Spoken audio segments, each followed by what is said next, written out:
Un zoom a la ciudad. Entrevistas con el psicoanálisis.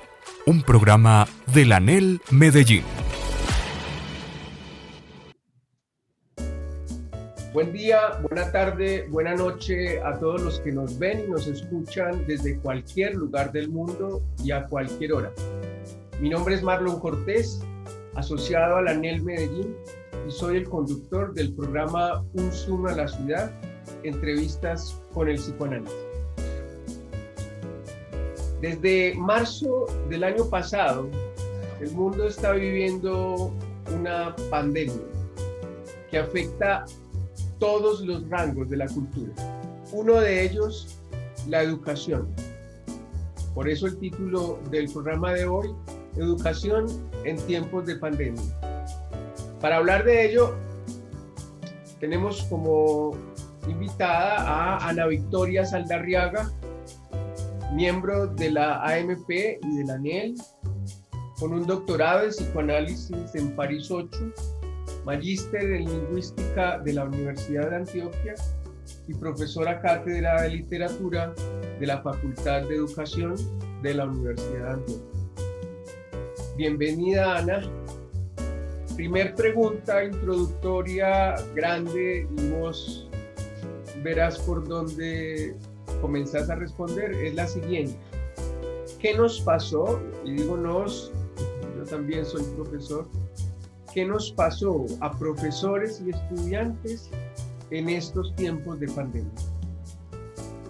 ¿Qué nos pasó, Marlon? El qué nos pasó va a depender de la primera pregunta, porque tendríamos que pensarla en términos de causa y efecto. Lo que nos pasó corresponde a algo que pasó, que fue la pandemia. Entonces, ¿qué significó la pandemia? La pandemia fue algo que nos detuvo. Voy a decirlo de alguna manera en términos de Lacan, porque si algo ocurre, algo se detiene y hay un cambio, hay un movimiento. Pienso que veníamos en una cotidianidad normal, corriente. Íbamos a preparar todas nuestras clases para ir el 16 de marzo a dar las clases común y corrientes el lunes, pero el fin de semana hay una resolución presidencial, no hay más clases presenciales. ¿Y eso qué pasó? Nos detuvo. O sea, ni salir a la calle, ni coger el bus, ni preparar los libros, ni ir a pensar. Se nos cerraron las aulas. Esa cotidianidad, esa realidad se detuvo, y lo voy a decir en los términos como lo nombra Lacan en uno de sus seminarios, lo dice muy bonito. Voy a decir: algo nuevo llegó, algo nuevo que tiene que ver con un movimiento, con otra cosa que se puso en movimiento. Voy a encontrarlo aquí. Él lo dice de esta siguiente manera, y que inclusive va a tener eco también en la manera como lo va a decir la literatura. Dice Lacan en el seminario 8: la realidad es la suma de certitudes acumuladas por la suma de una serie de acciones anteriores. La noticia, lo nuevo, es siempre mal recibida. La noticia, hay COVID, se cierran las instituciones escolares, universitarias, y eso fue un shock para todos nosotros. Para todos nosotros como docentes nos quedamos, como decimos, quietos en primera.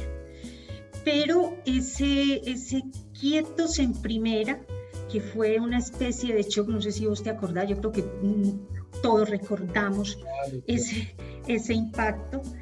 ¿Y ahora qué hacemos? Entonces, ahí podemos pensarlo. Los docentes, listo, ¿qué hacemos? Los estudiantes de pronto en su casa, contentos, unas pequeñas vacaciones, súper rico.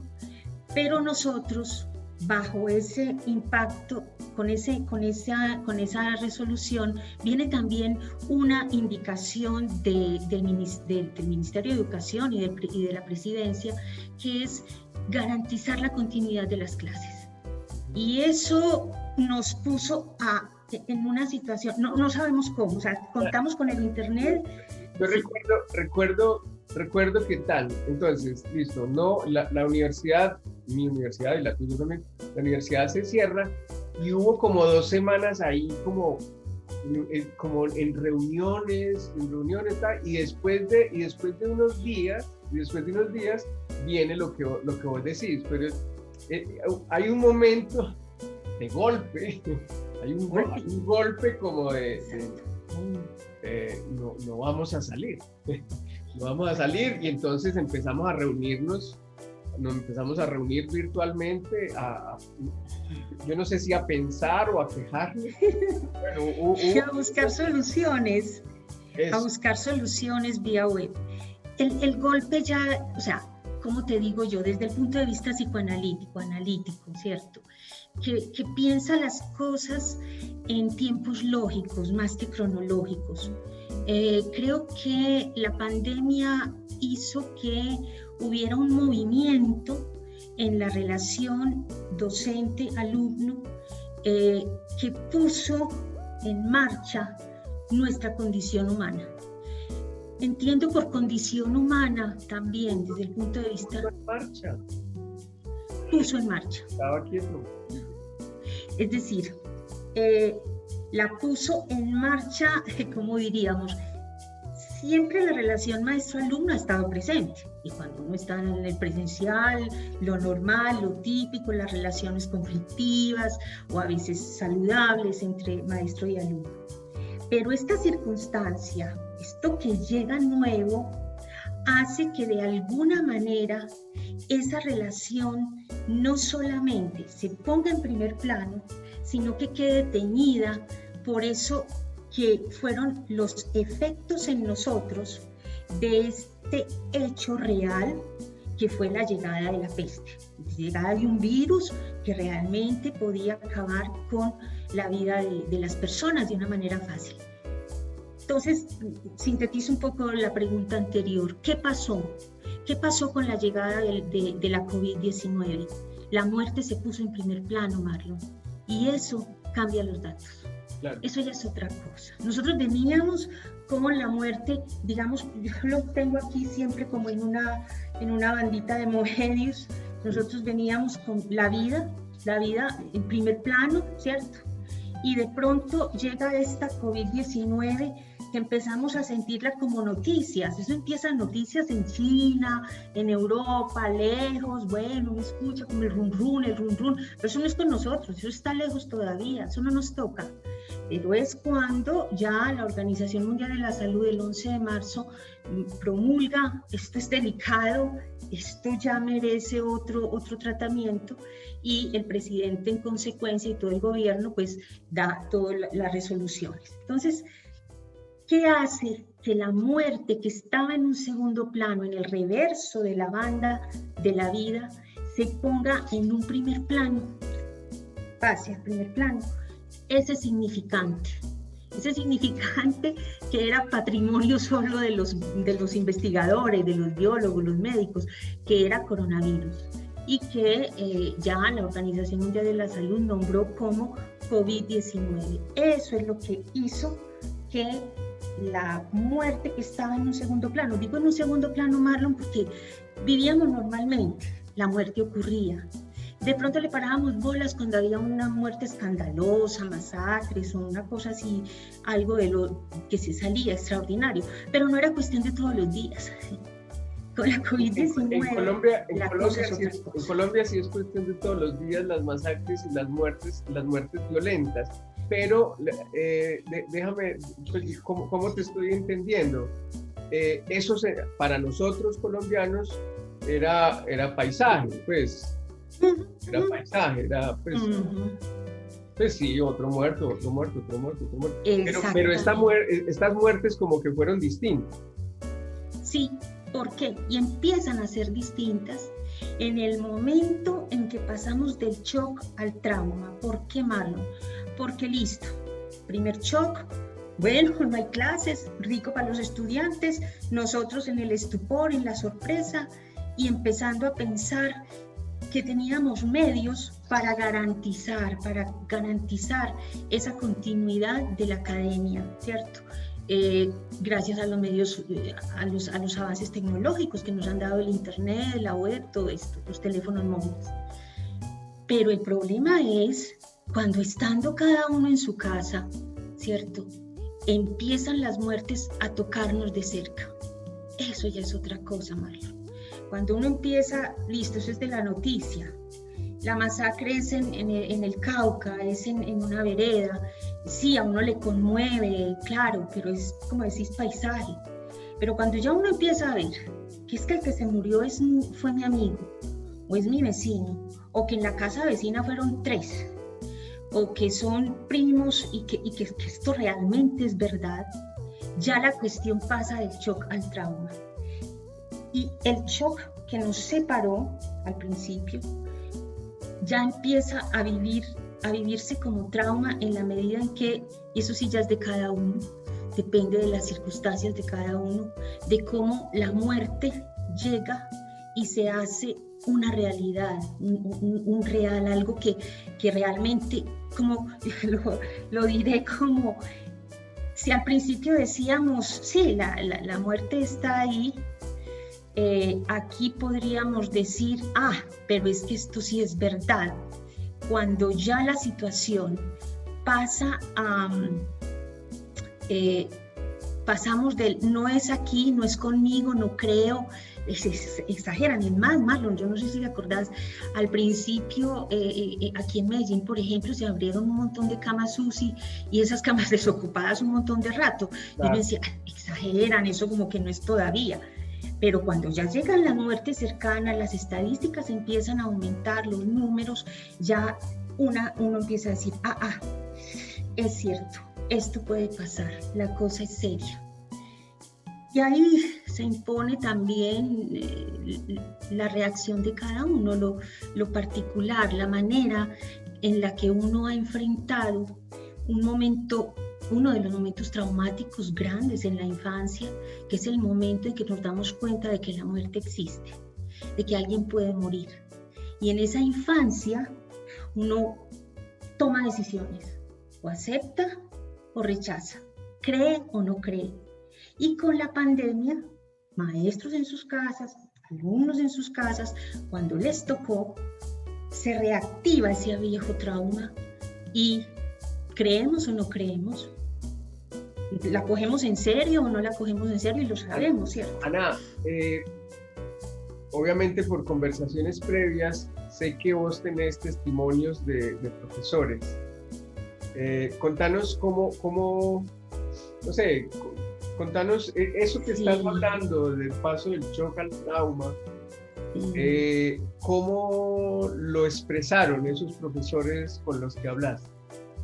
Sí, recuerdo 2 docentes y que manifestaban como la una decía, los estudiantes empiezan a manifestar que alguien cercano murió a ellos. Y el tono de la relación entre ella y el estudiante, esta es una profesora de bachillerato oficial, del sector oficial, y me decía, es que, porque le pregunté qué le enseñó la pandemia a ella, y me decía, más que me enseñó, me exigió. Ella ha tenido siempre una buena relación con sus estudiantes, intenta escucharlos, todo esto, pero sí le conmovió cuando ya los estudiantes empezaron a expresarle su dolor por la muerte de personas cercanas. Claro. Y eso es que no es lo mismo, ¿cierto? Cuando vos escuchás un estudiante que venía antes, un adolescente que te decía, sufro con amor, o peló con este profe, pero es que otra cosa es cuando el estudiante viene y te dice, es que murió mi abuelita, es que murió mi tío, es que murió mi mamá, te cuento, te cuento Sí. lo que me pasó a mí cuando me contaron una historia semejante a eso. A ver, Es como si, contame. es como que uno ya deja de ser profesor de ese que está escuchando. Y uno como que, ay, bueno, por ejemplo, pues, y entonces no entregó el trabajo, no sé qué, y uno, es decir, ¿qué se va a poner uno ahí? Entonces te va a poner un 1 porque no me entregaste el trabajo, pero entonces viene la historia. Yo no sé qué te dijeron los que entrevistaste, pero es como si ese vínculo, no sé si la palabra es como si se detuviera en ese momento, o qué, o cómo. Cambiara de registro. Dale.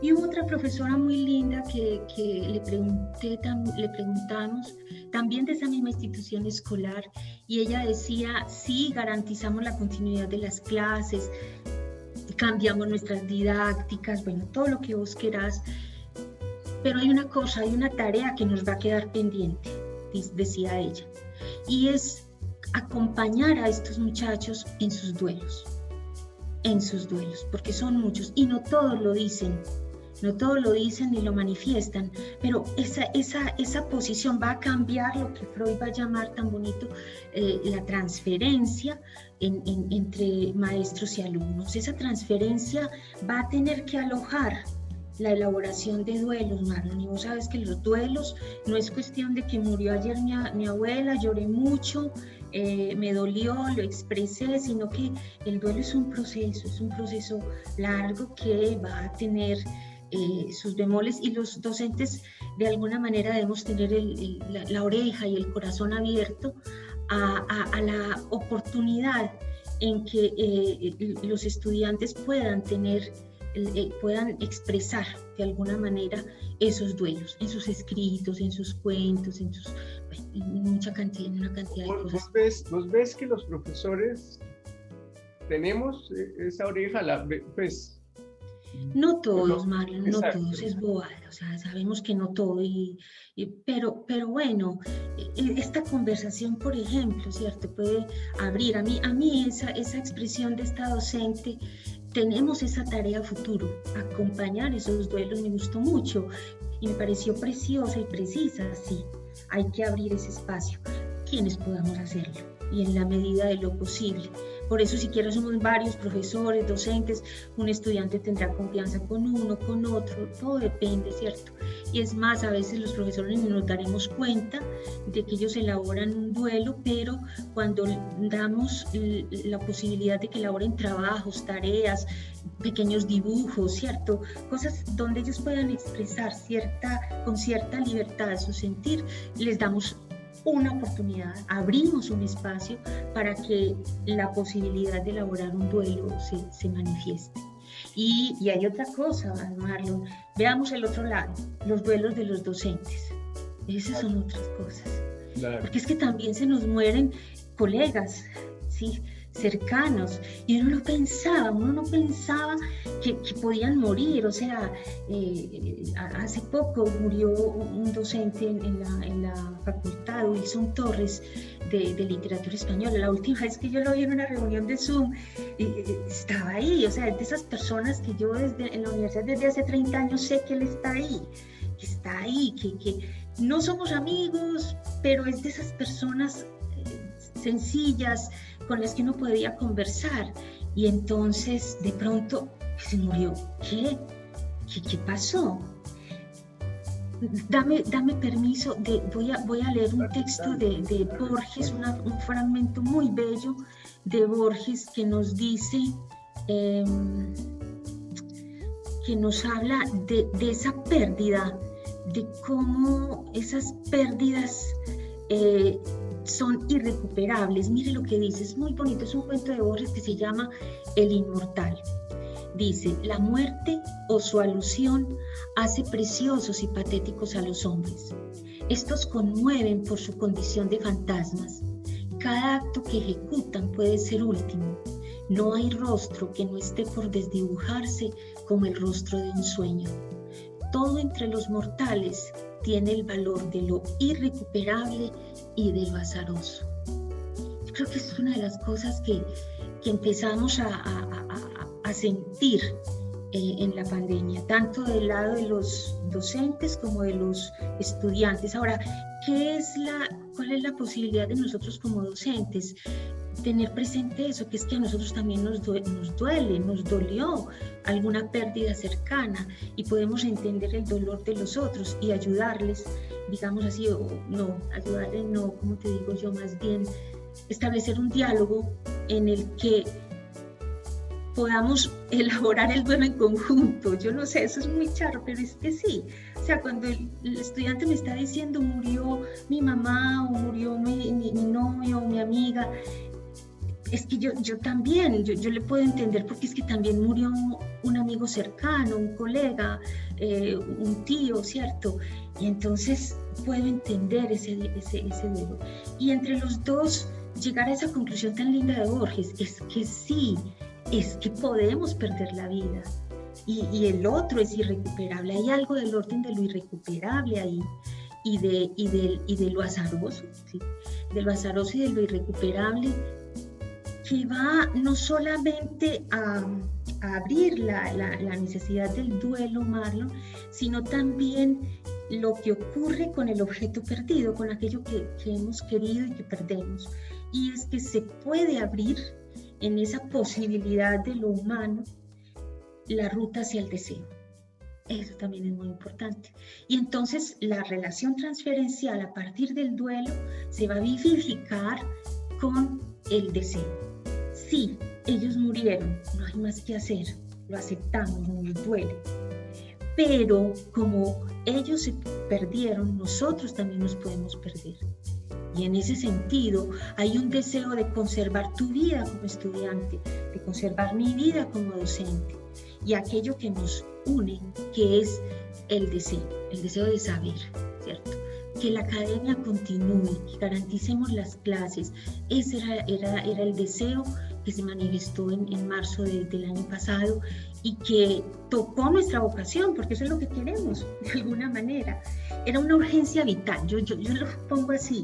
Fue como si había que atender la urgencia de la pandemia, pero nosotros como docentes estábamos atendiendo esa primera urgencia. Búsquese como sea, pero trate de garantizar la continuidad de las clases, de la academia. Ana, mientras hablas y dijimos de tener oreja para escuchar el duelo, para acompañar al otro, no sé qué, digamos, hay un contexto que insiste y que vino y que se va a quedar, y es el vínculo virtual.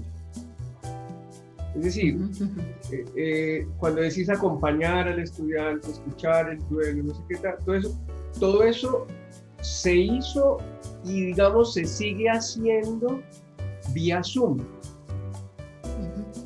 Digamos, ¿qué consideraciones es necesario hacer al momento de pensar hay que acompañar a los estudiantes vía Zoom? Sí. Ahí se pone en vía Zoom, perdona Ana, vía Zoom significa sin cuerpo presente. Sí. Dale. Pero en un espacio de comunicación, Marlon, que va más allá, que es independiente del medio de comunicación. ¿Qué es Zoom? ¿Qué son estos medios? Justamente son medios virtuales desde el punto de vista de la comunicación típica, la más elemental de SOCIR, un emisor, un receptor, un mensaje, un código y un canal. Entonces, el Zoom es un canal de comunicación, tal como cuando en la presencialidad, cuando yo estoy frente a vos en la presencia, el canal de comunicación es el aire, las ondas sonoras el aire va a permitir que las ondas sonoras de mi voz, de mis palabras, lleguen a tu oído. Es un proceso el más elemental, es el medio de comunicación más humano. Estoy ahí. Y nosotros sabemos en la presencialidad, Marlon, porque también lo vivimos como estudiantes, ¿cierto? Cómo yo puedo estar en un salón de clase, en presencial, pero estar tan lejana de mi profesor, de lo que está diciendo, porque aunque lo estoy oyendo, no lo estoy escuchando, no estoy en sintonía con él, no me entiendo. Para que haya esa sintonía necesitamos dos cosas que la lingüística plantea, como el código, que tengamos un código en el que nos podamos entender, una misma, digamos, un mismo, y lo voy a decir en términos de Lacan, el gran otro del lenguaje, es decir, el tesoro de los significantes, eso que me permite que vos me entendás el chiste, por decirlo de alguna manera, que vos entendás de qué estoy hablando. Y eso es lo que hacemos los docentes todo el tiempo. Si yo voy a enseñar biología, entonces yo instituyo el gran otro del lenguaje de la biología con el vocabulario inicial de biología que le estoy presentando a los muchachos, y sobre ese código podemos establecer una comunicación porque nos podemos entender y me escuchás y te escucho, y entonces cuando el estudiante nos dice, ay sí profe, ya entendí, entonces esta molécula con esto y entonces esta célula con esto, voilà, estamos en el código, nos entendemos. Y eso puede ser en la presencialidad, pero hay otros estudiantes que por más que vos les expliques, ellos están metidos en otro mundo, entonces cuando uno les pregunta están, no han entendido, no han cogido ni siquiera el primer término de eso que va a constituir la posibilidad de la comunicación elemental y sencilla. Entonces, la presencialidad es muy importante, los cuerpos, los abrazos, yo entiendo, ¿cierto? Pero también es cierto que hay personas que, por ejemplo, no les hace falta eso, todo depende de la particularidad de cada sujeto, ¿cierto? Hay algunos que al contrario dicen, ay, qué alivio, ya no me toca estar abrazando ni saludando a nadie, ¿cierto? Pero están ahí, en la transferencia con vos, no te pierden palabra, te entienden, te preguntan. Entonces, ese vínculo comunicativo que Lacan con la lingüística llama el nivel de la enunciación, es fundamental. Lo importante es que haya un canal que lo permita. Entonces, si yo estoy frente a un estudiante sordo, tengo que buscar la manera de que haya un canal que permita que lo que le digo le llegue. Lo mismo si es ciego o entre nosotros. Entonces, el Zoom tiene sus limitaciones para quienes el sentido de lo corporal, los abrazos, los afectos, la presencialidad es muy importante, pero no es indispensable para todo el mundo, ¿cierto? Lo que es importante es que haya eso, que hay sí, que se da a través de la transferencia, la posibilidad de comunicación entre el estudiante y la lengua. Ana, la transferencia, la posibilidad de comunicación. Yo quisiera, vas a tener alguien que te ve y te escucha y que no sabe nada de psicoanálisis, transferencia. Entiendo que es una palabra que podemos usar muy seguido, pero dale, quédate un momentico en la palabra transferencia y explícanos a qué te referís con eso de que lo importante es que se sostenga la transferencia. Sí, pero dame un segundo, yo voy a tratar de compartir pantalla para mostrarte esta imagen. Autorízame para mostrarte una imagen que me parece importante porque nos va a ayudar a entender, a pasar del medio de comunicación a la transferencia, ¿cierto? Fue una imagen que me cogí así, de chepa, por los medios virtuales. Mírala, es muy bella. Es de lo que ocurrió en la pandemia en 1940, cuando la epidemia de poliomielitis. Y mira esto, que es del orden de, este es por ejemplo de lo que quería hablarte ahora, ¿cierto? A ver, yo lo pongo acá. Hay una banda de Moebius de la educación en tiempos de la COVID-19. Nosotros teníamos el coronavirus, estaba el apremio de la vida, ¿cierto? Garanticen, por favor, la continuidad de las clases. Hay un hecho, esta expresión apremio de la vida es de Freud, es muy linda, y que nos da el orden de lo real de la vida, ¿cierto?, que se impone por las tendencias hacia la muerte que hay en nosotros mismos. Y ese apremio de la vida se hace deseo en la medida en que buscamos a través del Internet, el medio con el que contamos, esa posibilidad de garantizar la vida a pesar de la muerte que nos acecha en la pandemia. Y la imagen que me encontré es lo que ocurre ya no con el Internet, sino con la radio en la época de los 40 y respecto a la poliomielitis. Mira la imagen, es muy bella. Dice: niños aprendiendo a distancia. Los maestros les leen las lecciones por radio durante un brote de poliomielitis en la década del 40. Luego llegará pues la vacuna, ¿sabes?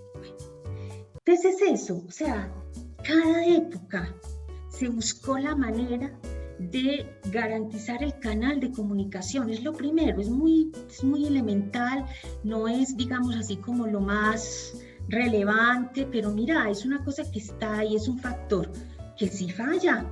Ya hemos visto, sí falla. ¿Qué problemas? Tengo una profe de primaria que me hizo reír muchísimo en la entrevista que le hice, porque bisoña en el manejo de la tecnología primaria del sector oficial, primero de primaria, imagínate.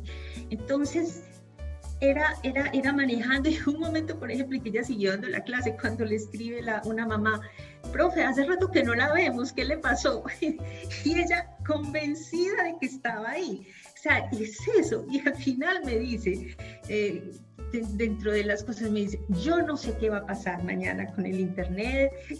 Siempre es una aventura el manejo de la tecnología para garantizar que, Marlon, que el canal funcione, porque si el canal no funciona no hay manera de llevar ni los contenidos, Ana, ni el mensaje. Ana, pero te voy a insistir en la pregunta. La transferencia. Y ahora vamos a la transferencia, entonces por eso te digo. Exacto, volvimos al canal, pero entonces ahora sí la transferencia. Exacto. La transferencia, entonces la transferencia. Entonces mira que el canal es indispensable, pero necesitamos que puedo tener el avance tecnológico más grande, puedo tenerlo aquí enseguidita, pero si no hay esa conexión, no funciona. Ana, puedes compartir la presentación que tienes sin problema. Me parece que queda bien también. Listo. Sería la frase de Freud donde nos habla qué es la transferencia. Dice Freud en la psicología del colegial. ¿No estás compartiendo? No, ay, qué maravilla. Ahí está, es que te digo, ¿no? Esto no lo voy a quitar, lo voy a dejar. Ay, Marlon, es que es eso, así me pasa también. Profe, está presentando, es la pregunta que me hacen y yo toda contenta. Otro día seguí también y me había salido, o sea, es que es eso, estar atentos al canal es otra de las tareas que aprendimos. Claro. Y ves la importancia, es que si no, entonces que no hay cómo. Bueno, entonces aquí nos dice Freud,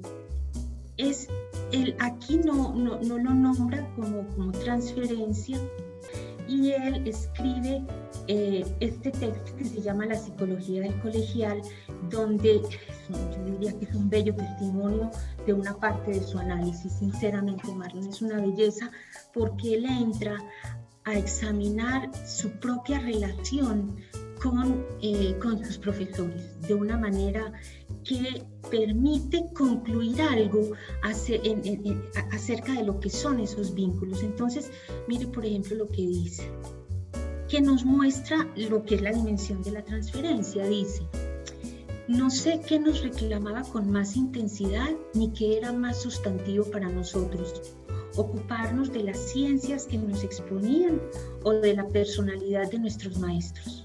Lo cierto es que esto último constituyó en todos nosotros una corriente subterránea nunca extinguida, y en muchos el camino hacia las ciencias pasaba exclusivamente por las personas de los maestros. Era grande el número de los que se atascaban en ese camino, y algunos, por qué no confesarlo, lo extraviaron así para siempre. Entonces es eso, la transferencia es eso que va más allá de lo que son los contenidos que se transmiten, que es el trabajo hecho por todos en cada ciencia, en cada disciplina, y que tiene que ver con la manera de ser del docente. Si el docente abre las puertas o no. Y continúa, mira cómo dice de bonito, de antemano nos inclinábamos por igual al amor y al odio, a la crítica y a la veneración.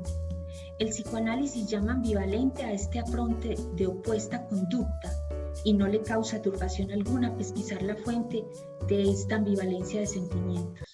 Y esta ambivalencia de sentimientos entre el docente y el alumno está buscando esencialmente lo que decía en el anterior, es que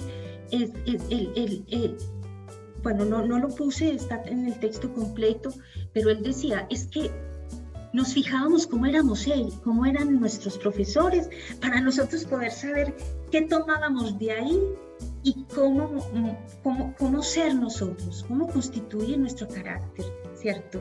Si admirábamos esto, si era generoso, si era justo, estábamos siempre espiando sus maneras de ser para poder definir las nuestras. Ahora, hay una cosa que dicen muy importante, ¿cierto? Para algunos estudiantes el paso a las ciencias, al deseo, ¿sí? A ser sujetos, pasaba por la personalidad de los docentes, y hay docentes que cerraron puertas y los estudiantes no pudieron pasar por encima de eso que fue el maestro que cerró camino. Ana, para terminar, vamos a suponer que tienes enfrente a tus maestros entrevistados y vas a decirles una frase que cierre, una frase, me imagino que en la vía del deseo, una frase que les diga algo en relación a su quehacer. Dale. Yo voy a compartir pantalla para ese final, entonces. Dale. Para ese final daría esta imagen, que fue como la conclusión. Sí, me va a dar esta. El deseo del enseñante marca el giro vivificante en la transferencia maestro-alumno-saber. Ahí me faltó, porque es que el saber está ahí. Deseo de saber. Marca el giro vivificante en la transferencia maestro-alumno en épocas de pandemia, cualquiera que sea el medio o canal de comunicación. ¿Por qué? Porque un virus no cambia, lo diría con esta frase de Camus, que cierra su obra La Peste justamente, y dice lo siguiente: esto no lo podemos olvidar, independientemente del medio de comunicación y de la época de pandemia, porque dice, pues él sabía que esta muchedumbre dichosa, cuando ya había terminado la pandemia y estaba todo el mundo liberado, se liberaron muchas cosas, dice, el protagonista, el doctor Riu, que había atendido toda la peste, dice, pues él sabía que esta muchedumbre dichosa ignoraba lo que se puede leer en los libros, que el bacilo de la peste no muere ni desaparece jamás, que puede permanecer durante decenios dormido en los muebles, en la ropa, que espera pacientemente en las alcobas, en las bodegas, en las valijas, los pañuelos y los papeles, y que puede llegar un día en que la peste, para desgracia y enseñanza de los hombres, despierte a sus ratas y las mande a morir en una ciudad dichosa. Y contra eso, nuestro antídoto es despertar el deseo. Si se despierta el virus, no importa, con tal es que nosotros mantengamos ese deseo vivo, el deseo del enseñante. Bueno. Y mirá la banda de Moebius de Don Quijote y Sancho. Mira, el paso de la vida a la muerte lo tenemos que transitar, pero en conjunto, y la transferencia. Bien, Ana, esperemos que muchos nos vean y nos escuchen desde cualquier lugar del mundo y a cualquier hora, y que el deseo se les vivifique. Muchas gracias, Ana. A ustedes, Marlon, muchísimas gracias. Hasta una próxima. Hasta luego. Chao.